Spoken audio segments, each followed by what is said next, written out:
நீங்க எப்பவாவது உங்க கையில இருக்கிற செல்போன சார்ஜ் பண்ணும்போது ஒரு விஷயத்த யோசிச்சு பார்த்திருக்கீங்களா? அதாவது இந்த பேட்டரிய ஒரு முறை சார்ஜ் செஞ்சா அடுத்த 5700 வருஷங்களுக்கு அது அப்படியே சார்ஜ் குறையாம இருந்தா எப்படி இருக்கும்னு கற்பனை செஞ்சு பாருங்க. ம். அது உண்மையிலேயே ஒரு பிரமிப்பான கற்பனை தான். ஆனா அந்த கற்பனைக்குள்ள போறதுக்கு முன்னாடி இன்னொரு விஷயத்தையும் யோசிக்கலாம். இப்போ பூமிக்கு அடியில பல ஆயிரம் அடி தோண்டி காடுகளை அழிச்சு உலோகங்களை எடுக்காமலே கடல் நீரையும் தொழிற்சாலை கழிவுகளையும் வச்சு மட்டுமே பேட்டரிகளை உருவாக்குற காலம் வந்தா எப்படி இருக்கும்? அடா! இதுவும் கேட்க ரொம்ப நல்லா இருக்கே. ஏன்னா இதுவரைக்கும் பேட்டரினா சார்ஜ் குறையும், நம்ம திரும்ப திரும்ப பிளக்ல மாட்டி சார்ஜ் பண்ணணும். இதுதானே நமக்கு தெரிஞ்ச ஒரு தெளிவான விதி. ஆனா இன்றைய இந்த ஆழமான அலசல்ல நாம பார்க்க போற விஷயங்கள் உங்களுக்கு தெரிஞ்ச அந்த பழைய விதிகளை எல்லாம் சுக்கு நூறா உடைக்க போகுது. கண்டிப்பா. அதாவது இதுவரைக்கும் நாம எதெல்லாம் சாத்தியமே இல்லைன்னு நினைச்சோமோ அது எல்லாமே இப்ப நிஜமாகிடுமோ அப்படிங்கிற ஒரு கட்டத்தை நாம எட்டியிருக்கோம். ஒரு பக்கம் பாத்தீங்கன்னா பல தசாப்தங்களா பெரிய பெரிய ஆய்வகங்கள்ல உழைச்சு புதிய தொழில்நுட்பங்களை உருவாக்குற பாரம்பரிய அறிவியல் இருக்கு. ஆமா. இன்னொரு பக்கம் யாருமே எதிர்பார்க்காத வகையில ஒரு முற்றிலும் புதிய கோணத்துல ஒரு சாதாரண அறையில ஆற்றலை அறுவடை செய்ய முயற்சிகளும் நடந்துட்டு இருக்கு. இந்த ரெண்டு முரண்பட்ட உலகங்களை பத்தி தான் இன்னைக்கு நாம ஆழமா அலச போறோம். அதுக்காகவே இன்னைக்கு நம்ம கிட்ட ரெண்டு முற்றிலும் மாறுபட்ட தரவுகள் இருக்கு. ஆற்றலோட எதிர்காலம் எப்படி இருக்க போகுதுன்னு இந்த ரெண்டு துருவங்கள்ல இருந்து நாம புரிஞ்சுக்க போறோம். கரெக்ட். இதுல முதல் தரவு நியூஸ் 18 தமிழ்நாடு சேனலுக்கு உலக புகழ்பெற்ற விஞ்ஞானியான பேராசிரியர் ஆறுமுகம் மந்திரம் அவங்க கொடுத்த ஒரு விரிவான பேட்டி. இவர் சாதாரண ஆள் கிடையாது. லித்தியம் பேட்டரி ஆராய்ச்சியில நோபல் பரிசு வாங்கினவரோட இணைந்து பணியாற்றியவர். ஆமா. ரெண்டாவது தரவு பாத்தீங்கன்னா கண்ணம்மா அறிவியல் அப்படிங்கிற ஒரு யூடியூப் தளத்திலிருந்து பெறப்பட்ட பானு நானோ அணுவுலை மற்றும் குவாண்டம் பேட்டரி பத்தின ஆச்சரியமான செயல்விளக்கு வீடியோக்கள். இப்போ பேட்டரிகளோட எதிர்காலத்தை பத்தி பேசுறதுக்கு முன்னாடி தற்போதைய பேட்டரி தொழில்நுட்பத்தோட உச்சியில இருக்கிற பேராசிரியர் ஆறுமுகம் மந்திரம் அவங்களோட வாழ்க்கை பயணத்தை நம்ம புரிஞ்சுக்கணும் இல்லையா? 100% அவசியம்னு தான் நான் சொல்லுவேன். ஏன்னா அவரோட பயணம் வெறும் ஒரு விஞ்ஞானியோட வெற்றி சரித்திரம் மட்டும் கிடையாது. அது கற்பனை கேட்டாத ஒரு விடாமுயற்சியோட கதை. அந்த பேட்டியில ஒரு தன்னோட பின்னணியை பத்தி சொல்லும்போது நமக்கே ரொம்ப பிரமிப்பா இருக்கு. அப்படி என்ன ஒரு பின்னணி அவரோடது? தூத்துக்குடி மாவட்டம் மணப்பாடு அருகே இருக்கிற அமராபுரம் அப்படிங்கிற ஒரு சின்னஞ்சிறிய கிராமத்துல தான் அவர் பிறந்திருக்காரு. அந்த கிராமத்துல மொத்தமே பாத்தீங்கன்னா சுமார் 50 வீடுகள் தான் இருந்துச்சாம். அட, வெறும் 50 வீடுகள் தானா? ஆமா. இதை விட பெரிய துயரம் என்னன்னா அவர் பிறந்து வெறும் 50 நாட்கள்லயே அவரோட தந்தை இறந்துட்டாரு. பள்ளி படிப்பே இல்லாத எழுத படிக்க தெரியாத ஒரு தாயோட வளர்ப்புல தான் அவர் வளர்ந்திருக்கிறாரு. ஓ! அந்த இடத்த கேட்கும்போதே எனக்கு ரொம்ப உணர்ச்சிகரமா இருக்கு. அந்த கிராமத்துல யாருமே பெரிதா படிக்க மாட்டாங்கன்னு நினைக்கிறேன். ஆமா, கரெக்ட். அவரு காட்டினூடே தினமும் 2 மைல் தூரம் நடந்தே சென்று தான் மணப்பாடு பள்ளியில படிச்சாருன்னு அந்த பேட்டியில சொல்றாரு. இப்ப அவரோட வாழ்க்கையே எனக்கு எப்படி தெரியுதுன்னா, முழுமையா டிஸ்சார்ஜ் செய்யப்பட்ட ஒரு பழைய பேட்டரி, பல கஷ்டங்கள தாண்டி மெதுவா கொஞ்சம் கொஞ்சமா சார்ஜ் ஆகி 100% அடைஞ்சது போல இருக்கு. ரொம்ப சரியான ஒரு ஒப்பீடு. ஆனா எனக்கு ஒரு சந்தேகம். இவ்ளோ அடித்தட்டுல இருந்து வந்தவரு எப்படி உலகமே வியக்கிற பேட்டரி தொழில்நுட்பத்தோட உச்சிக்கு போனாரு? அது ஒரு தொடர் நிராகரிப்புகளோட விளைவந்தா சொல்லணும். இன்ஜினியரிங் படிக்கிறதுக்கு அவர்கிட்ட மிகச்சிறந்த மதிப்பெண்கள் இருந்துச்சு. ஆனா அதுக்கான வழிகாட்டுதலோ விழிப்புணர்வோ இல்லாததால அவர் பிஎஸ்சி கெமிஸ்ட்ரியை தேர்ந்தெடுத்தாரு. ஓஹோ! அதாவது மதிப்பெண் இருந்தும் சரியான தகவல் இல்லாம கெமிஸ்ட்ரி எடுத்திருக்காரு. ஆமா. படிப்பு முடிஞ்ச பிறகு பாத்தீங்கன்னா எல்ஐசி, பாபா அணு ஆராய்ச்சி மையம், கல்பாக்கம்னு அவர் வேலை தேடி போன பல இடங்கள்லயும் அவருக்கு வேலை கிடைக்கல. பல இடங்கள்ல அவர் நிராகரிக்கப்பட்டாரு. அது ரொம்ப கஷ்டமான ஒரு சூழ்நிலை தான். ஆனா கொஞ்சம் யோசிச்சு பாருங்க. அந்த நிராகரிப்புகள் தான் அவர் ஆராய்ச்சி படிப்பை நோக்கி, அதாவது பிஹெச்டியை நோக்கி தள்ளி இருக்கு. ஐஐடி மெட்ராஸ்ல தன்னோட பிஹெச்டியை முடிச்சு பின்பு இங்கிலாந்தோட ஆக்ஸ்போர்ட் பல்கலைக்கழகத்துக்கு சென்று பிறகு அமெரிக்காவோட டெக்சாஸ் பல்கலைக்கழகத்துல ஒரு புகழ்பெற்ற பேராசிரியரா உயர்ந்திருக்காரு. குட்னப் அப்படிங்கிறவருக்கு வழங்கப்பட்டது இல்லையா? ஆமா, கரெக்ட். ஆனா அவருக்கு 98 வயசாகி விட்டதால அவரால நேர்ல போக முடியல. அவருக்கு பதிலா நோபல் கமிட்டிக்கு முன்னாடி ஸ்டாக்ஹோம்ல அந்த அதிகாரப்பூர்வ நோபல் உரையை நிகழ்த்துற மாபெரும் பெருமை நம்ம ஊரு பேராசிரியர் மந்திரம் அவர்களுக்கு தான் கிடைச்சது. இது எவ்ளோ பெரிய விஷயம்! ஒரு உலகளாவிய அங்கீகாரம்னு இத சொல்லலாம்ல? கண்டிப்பா. அந்த நோபல் உரைங்கிறது உலகமே உற்று நோக்கிற ஒரு மேடை. அந்த மேடையில அவர் நிக்கிறதுக்கு காரணம் வெறும் ஜான் குட்னப் அவங்களோட சக ஆராய்ச்சியாளர் அப்படிங்கறது மட்டும் கிடையாது. பேட்டரி தொழில்நுட்பத்துல அவர் செஞ்ச மாபெரும் கண்டுபிடிப்பு தான். அது என்ன கண்டுபிடிப்பு? கொஞ்சம் எளிமையா நமக்கு புரியுற மாதிரி சொல்ல முடியுமா? ஒரு சாதாரண பேட்டரி எடுத்து பண்ணுறான். அதுல பாசிட்டிவ் நெகட்டிவ்னு 2 முனைகள் இருக்கும். இதுல அந்த பாசிட்டிவ் எலக்ட்ரோடு இருக்க அதுதான் பாத்தீங்கன்னா ஒரு பேட்டரியோட மொத்த விலையில 50% நிர்ணயம் செய்யுது. ஓ, அந்த ஒரு முனை மட்டும் அவ்ளோ செலவாகுமா? ஆமா, முன்பு இதுல ரொம்ப விலை உயர்ந்த உலோகங்களை தான் பயன்படுத்திட்டு இருந்தாங்க. ஆனா பேராசிரியர் மந்த்ரம் உலகத்திலேயே 4ஆவதா அதிகமா கிடைக்கக்கூடிய மிக குறைந்த விலையுடைய இரும்பு உலோகத்தை அந்த எலக்ட்ரோட்ல வெற்றிகரமா பயன்படுத்துற முறையை கண்டுபிடிச்சாரு. ஒரு நிமிஷம். அப்போ இரும்பு மிக எளிதா கிடைக்கும் அப்படிங்கறதால பேட்டரியோட விலையும் பாதியா குறைஞ்சிடுமா? சரியா புரிஞ்சுக்கிட்டீங்க. பல வருஷ ஆய்வக உழைப்பு, நூற்றுக்கணக்கான தோல்விகளை தாண்டி அவர் செஞ்ச அந்த இரும்பு எலக்ட்ரோட் கண்டுபிடிப்பு தான் இன்னைக்கு நாம பயன்படுத்துற ஸ்மார்ட் போன்கள், லேப்டாப்கள், அப்புறம் மின்சார வாகனங்களோட பேட்டரிகள் இவ்வளோ மலிவா இருக்கிறதுக்கு மிக முக்கிய காரணம். அப்போ இன்னைக்கு உலகெங்கிலும் மின்சார வாகனங்கள் இவ்ளோ வேகமா பரவறதுக்கு தூத்துக்குடியில உள்ள ஒரு கிராமத்துல பிறந்தவரோட உழைப்பு பெரிய அடித்தளமா இருந்திருக்கு. இது உண்மையிலே ரொம்ப நெகிழ்ச்சியா இருக்கு. ஆமாம். சரி, இப்போ இப்படி பேட்டரி உலகையே மாற்றிய ஒரு விஞ்ஞானி ஒரு சிறந்த பேட்டரிய எப்படி அளவிடுறாரு? அடுத்த தலைமுறைக்கான பேட்டரிகள் எப்படி இருக்க போகுதுன்னு அவர் அந்த பேட்டியில என்ன சொல்றாரு? ரொம்ப தெளிவான ஒரு பார்வையை அவர் முன்னாடி வைக்கிறாரு. பேராசிரியர் மந்த்ரம் ஒரு பேட்டரியோட செயல்திறனை அளவிட 6 அளவுகோல்களை வகுத்திருக்காரு. அதாவது 6 மெட்ரிக்ஸ். அது என்னன்னு ஒவ்வொன்னா பாப்போமா? முதலாவது பாத்தீங்கன்னா செலவு.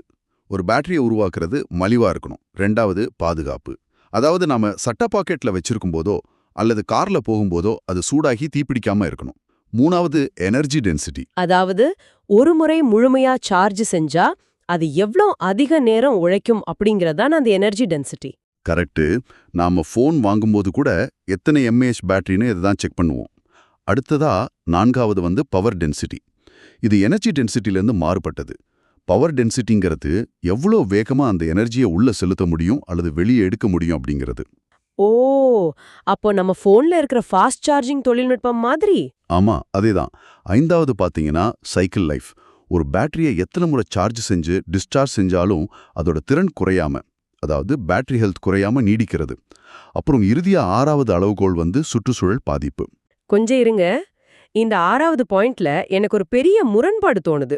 ஒரு புறம் நம்ம புகையை குறைச்சு சுற்றுச்சூழலை காப்பாத்த மின்சார வாகனங்களை வாங்குறோம்.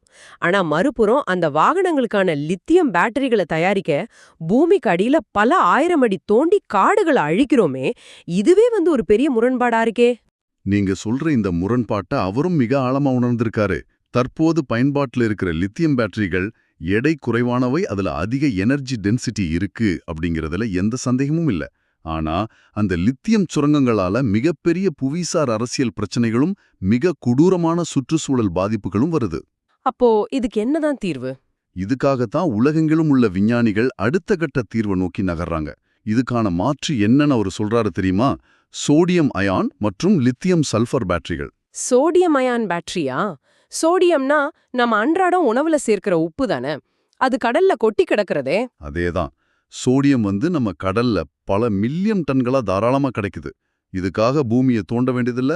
அதே போல சல்ஃபர் அப்படிங்கிறது ONGC, எக்ஸான் மொபைல் போன்ற பெரிய பெட்ரோலியம் நிறுவனங்களிலிருந்து வெளியேற்றப்படுற ஒரு கழிவுப் பொருள். இதுல இருக்கிற உப்பு இன்னொரு பக்கம் குப்பையா கருதப்படுற கழிவு. இத ரெண்டையும் வச்சு பேட்டரி செய்ய முடியும்னா நாம இனிமேல் உலோகங்களுக்காக சுரங்கம் தோண்ட வேண்டிய அவசியமே இருக்காதே. அதத்தான் பேராசிரியர் மந்த்ரம் தன்னோட உச்சக்கட்ட கனவா அந்த பேட்டியில சொல்றாரு. இதுக்கு பேர் தான் மைண்ட் மெட்டல் ஃப்ரீ டெக்னாலஜி. அதாவது பூமியை தோண்டி எடுக்கப்படுற உலோகங்களே இல்லாத பேட்டரிகள். எந்த சுரங்கமும் தேவையில்லை. ஆமா, இது முழுமையா சாத்தியமானால் உலக அரசியலே மாறிடும். இந்த நோபல் மேடை வரை சென்ற ஆராய்ச்சிகளை கேட்கும்போது பிரம்மாண்டமா இருக்கு. பெரிய பெரிய பல்கலைக்கழகங்கள் பல மில்லியன் டாலர்களை செலவழிச்சு கடல்லையும் கழிவுகள்லையும் எதிர்கால ஆற்றலை தேடின்னு இருக்காங்க. இது ஒரு பக்கம் இருக்கட்டும். ஆனா எனக்கு ஆரம்பத்துல இருந்து இன்னொரு விஷயம் ரொம்ப உறுத்திக்கிட்டே இருக்கு. என்ன விஷயம் அது? நீங்க ஆரம்பத்துல சொல்லும்போது ஒரு சிறிய அறையில வெறும் 50 ரூபாய் செலவுல ஒரு குவாண்டம் புரட்சி நடப்பதா சொன்னீங்களே, அது என்ன கதை? ஆமா, அதுதான் நாம இப்போ பார்க்க போற 2வது தரவு. யூடியூப்ல இருக்கிற கண்ணம்மா அறிவியல் சேனல்ல வெளியாகி இருக்கிற பானு நானோ அணு உலை பத்தின ஆவணங்கள் தான் அது. எந்த பக்கம் சாயாம அதுல என்ன காட்டப்பட்டிருக்கு, அவங்க என்ன உரிமை கோர்றாங்க அப்படிங்கறத மட்டும் நாம உள்ளபடி அலசுவோம். சரி, சொல்லுங்க. ஒரு செத்து போன பழைய பேட்டரி பென்சில் துகள்கள், அப்புறம் கொஞ்சம் செல்லோ டேப். இதை வச்சு 5700 வருஷம் உழைக்கிற ஒரு நானோ அணு உலையை உருவாக்கிட முடியும்னு அங்க சொல்றாங்களா? எனக்கு என்னமோ இது ஒரு ஹாலிவுட் அறிவியல் புனைக்கதை படம் மாதிரி இருக்கே. இதை அவங்க மிராக்கிள் சயின்ஸ்னு அழைக்கிறாங்க.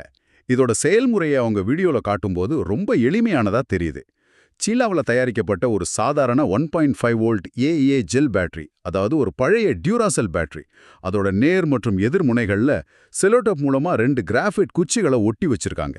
என்னது, சாதாரண கிராஃபைட் குச்சிகள் எப்படி ஒரு அணு உலைக்கு சமமாக முடியும்? ஒரு அணு உலைனா பல அடி தடிமனான காங்கிரீட் சுவர்கள், கதிர்வீச்ச பாதுகாப்புன்னு எவ்வளவு விஷயங்கள் இருக்கும். இதுக்கு என்ன அறிவியல் அடிப்படைனா அவங்க விளக்குறாங்க. இங்க தான் நாம ரொம்ப கவனமா பார்க்கணும். வழக்கமான அணு உலைகள்ல நடக்கிறது அணுக்கரு பிளவு, அது அபாயகரமான கதிர்வீச்சை வெளியிடும். இன்னொரு முறை அணுக்கரு சேர்க்கை, இது சூரியன்ல நடக்கிறது, பூமியில இன்னும் சாத்தியப்படாத ஒண்ணு. ஆனா இவங்க சொல்றது இயற்கையாவே நடக்கிற அணுச்சிதைவு அப்படிங்கறது அடிப்படையா கொண்டது.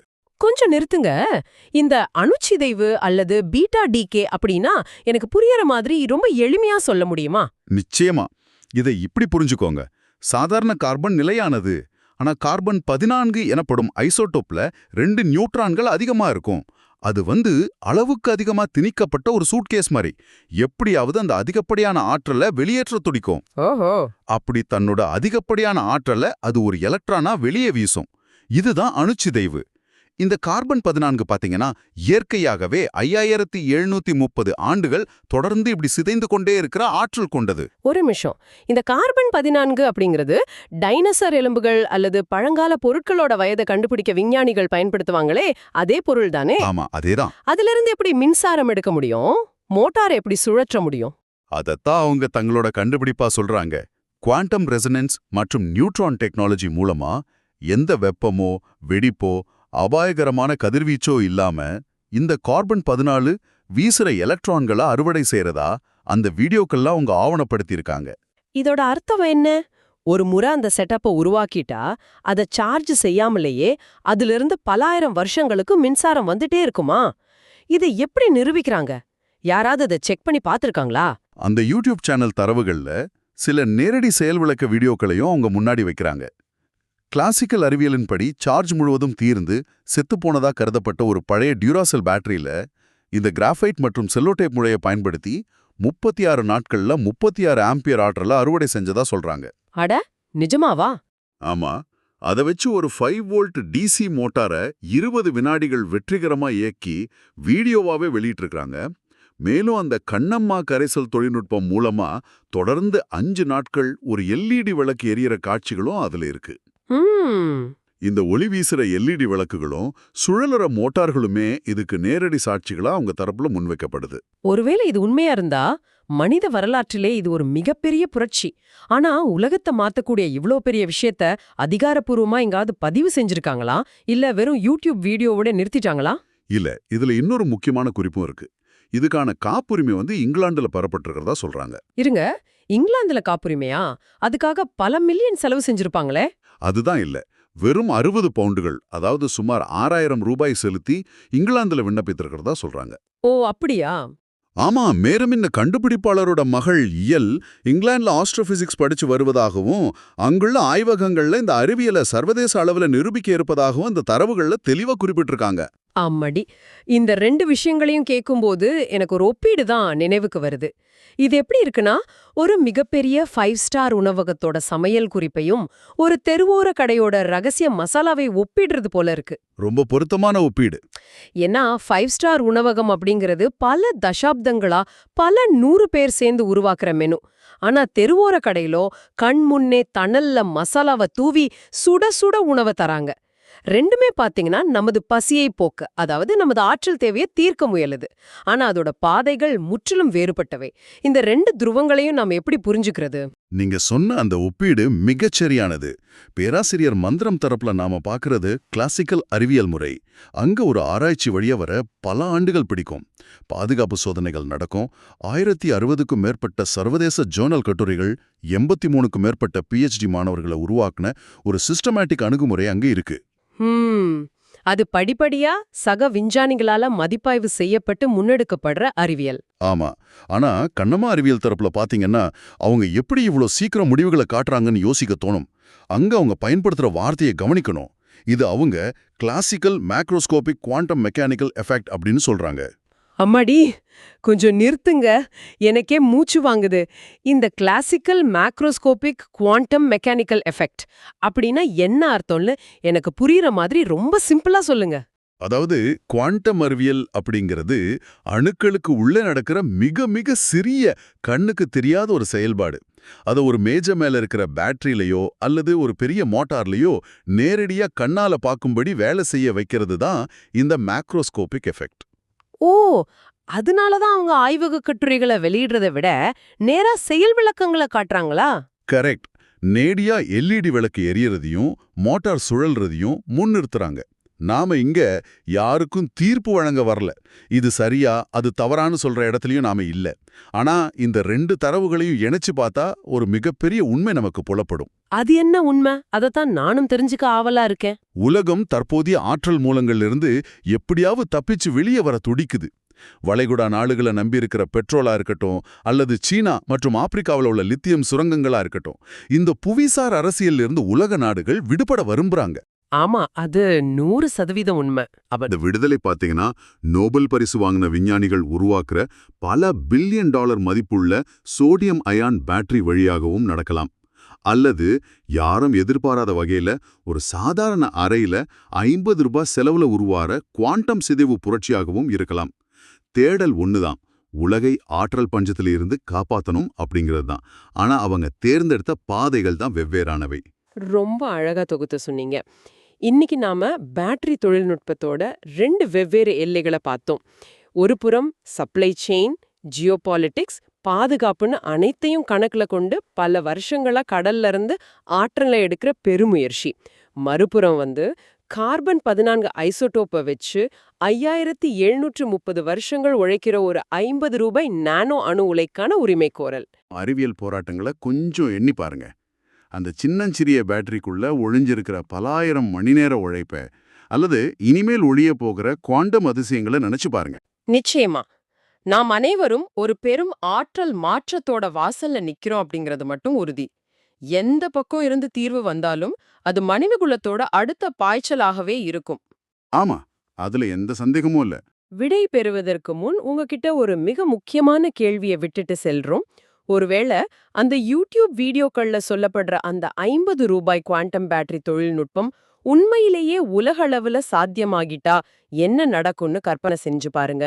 பல ட்ரில்லியன் டாலர் மதிப்புள்ள பெட்ரோலியம் மற்றும் லித்தியம் சுரங்கங்களை மட்டுமே நம்பி கட்டமைக்கப்பட்ட இந்த உலக நாடுகளோட அரசியல் மற்றும் பொருளாதார அதிகாரம் ஒரே இரவுல என்னவாகும்? அது ஒரு மிகப்பெரிய கேள்வியா இருக்கும்.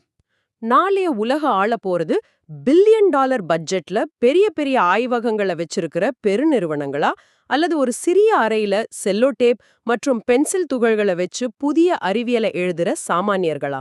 சிந்தித்து பாருங்கள். மீண்டும் அடுத்த ஆழமான அலசலில் சந்திப்போம்.